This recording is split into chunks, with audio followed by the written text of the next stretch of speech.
Hi, my awesome friends. Today I'm participating in an open collaboration called Easy Peasy Lemon Squeezy. And the host of this collaboration is Monners Market. So you've got to go and check out her page. She does absolutely beautiful DIYs. She participates in a lot of different challenges. The one I really like is her Paris one. So you've got to go and check out her page. She again has amazing creations there, and you will not be disappointed. So today's collaboration was all about making lemon DIYs. And so I thought about how I wanted to do a DIY so I could incorporate it into a tablescape down the road. So let's get started. So before I reveal what my DIYs were, just want to remind you that this is Blossom Your Creativity. If you haven't already subscribed, please consider. And if you do, hit that notification bell so you'll be notified when I upload videos. If you're already a subscriber, thank you. I really appreciate your support. So here we go. I purchased these napkins online because I wanted to do some DIYs with some napkins, and I really love this look. The little saying is "Love is sweet," and it's surrounded by some, what do you know, lemons. So I'm taking this just plain white napkin. It does have like a design in it, so it's got highs and lows in it. So I'm hoping that this napkin's going to adhere to it. It was kind of soiled, and so I thought, you know what the heck, let me just try it instead of, wasting a napkin. So what I did was I cut out my napkin. I did try these scissors, and they just didn't work well.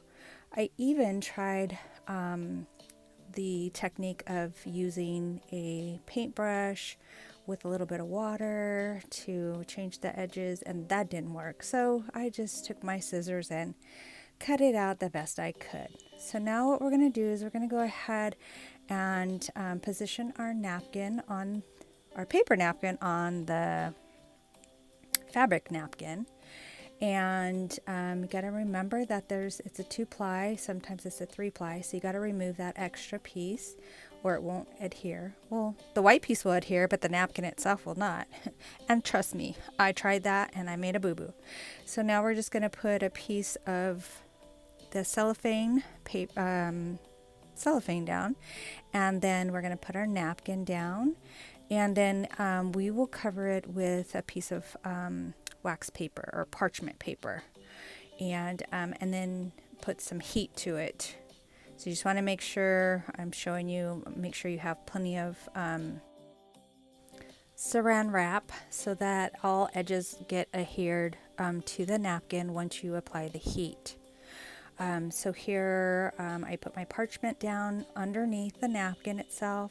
Then I have the cellophane, and then I put the napkin, and now I'm putting another piece of parchment. So kind of like a little sandwich. And now I'm applying the heat, and you want to start from the middle and work your way out, and try to do that all the way around so you don't move your project. I was holding it with one hand, so I was having a hard time. So I had to stop recording and go ahead and do it on my own. Now I took off this parchment, and as you can see, there's like a little bit of, I don't know, something got on it. And then I realized, oh, I had reused the parchment from another napkin that I did, and it must have, melted off onto the parchment. So that wasn't a great success. I wasn't very happy, but I'm going to use it because I'm not doing it anymore. I already made a bunch of boo-boos. So here's the second one. And I wanted to try that again and see if I could, recreate that without having that dirt. So I just did the same thing, and voila. Come on, come on. Oh my goodness, there it goes. See, there's no dirty on it. So I guess you got to change the parchment paper in between each time you use it. lesson learned. And here's the napkin folded, and I was gonna say I positioned my napkin in different directions so I can use it in a different way each time for different table settings. So I'm just showing you that. And this is where I try to use the water technique, and it looks really bad. So, and this was just a trial napkin. It's all messed up.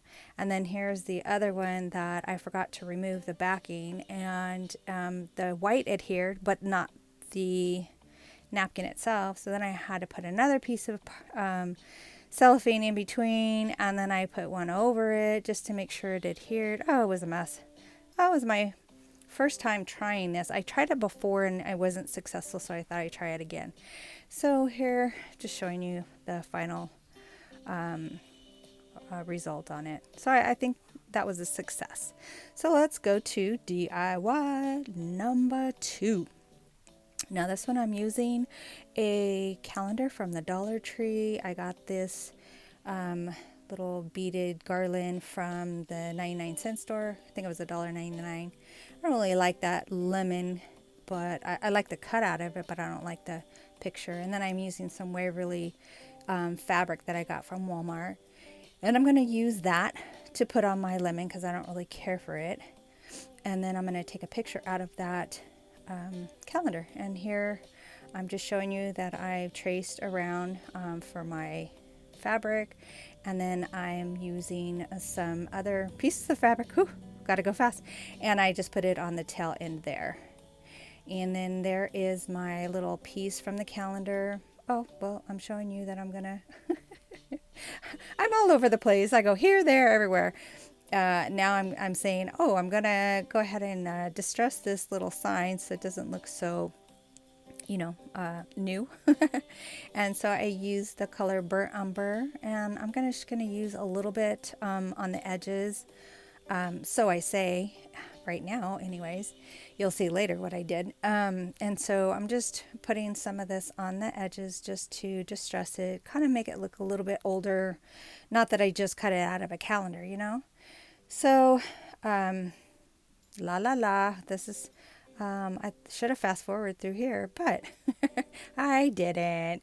So anyways, so I decided to do that on the little sign, and I'm going to put that on one side, and then I'm going to put that fabric on the other side to cover up that lemon painting that was on there originally because I didn't like it. And then I did want to just say on the bead garland itself, I did use some of that same fabric, and I could just cut it in strips. It went so fast I couldn't follow along. And here I am kind of out of frame. So I'm just simply lining up the fabric that I had cut, and then I'm going to go ahead and Mod Podge the fabric down to that side, trying to cover up the painting that is on there already. And one thing I realized after I got it on is maybe I should have painted over the picture, because it did show through after I put the Mod Podge. But that's all right. It's only for me. It's not like I'm selling it or anything like that. It's going to go on my table somehow, maybe in a tiered tray. I'm going to be doing a tablescape using some of these items, so I'll use it there. But you can kind of see the painting through it, but it's okay. And then I have to deal with that hole. So what I did was, off camera, I just simply put a toothpick in the hole and, created the hole there. I had some excess fabric, so I had to trim it off. I started using the big scissors, and I was like, oh, no, that's not going to work. So I went back later and took it off with the really fine scissors. And I guess here I decided to go ahead and put the little picture on there first. Why? And then I can go look for my little scissors while I'm waiting for that to dry. All right, so I'm trying to line it up, make sure it's sticking. That looks pretty good. And then I do need to put a coat over it to seal it. make sure it stays in place. And I don't know why I did this, because then later I went back and I distressed it, and then I had to go over it again. I don't know. I don't know what I was thinking. I was just trying to, get it going, and I don't know. I was going a little crazy, just trying to do too many things at one time. So, and then see, I was saying, look at the hole. I got to deal with the hole. So then I get my toothpick and I put a little bit of Mod Podge on it so that I can adhere the fabric on the inside of that hole, because I didn't want it to come undone and unravel, because that fabric's kind of, not the greatest. It's cheap. It came from Walmart. What do you expect? So anyways, I was just putting some Mod Podge in there to help adhere it. And then once it dries, then I'm going to put my string back in and it'll stay put. So that's looking pretty good. I think I still had some stragglers that I need to get rid of. But here is what it looks like after I put it all together. And see, I put the strings on the end there that match with the cover on that one. Again, you could see the painting coming through. And then here's the sign. Look at how I distressed it. Like, oh my gosh, I went too far overboard. I don't know. I was distressing, looking somewhere else and not paying attention. So here's my next DIY. And this is a plate that I got at the thrift store for 45 cents. It's frosted on the outside and clear on the inside. And I really love this print with the purple and the lemons. So I decided to put that inside the middle of the plate. On the back side, of course, because I want to be able to use it for teas that I do with Mom. And then here I have cut it out, and now I'm just going to simply Mod Podge it on the back of the plate. Now I did remove the white backing, and I'm thinking afterwards I probably should have just left it on because it's super, super light.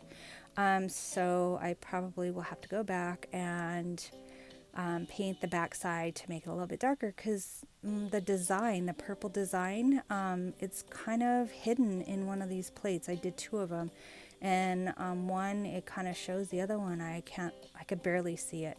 But here I am just putting the Mod Podge on, and then the napkin, and I'm just slowly going from one end to the other, making sure I don't have any bubbles or wrinkles.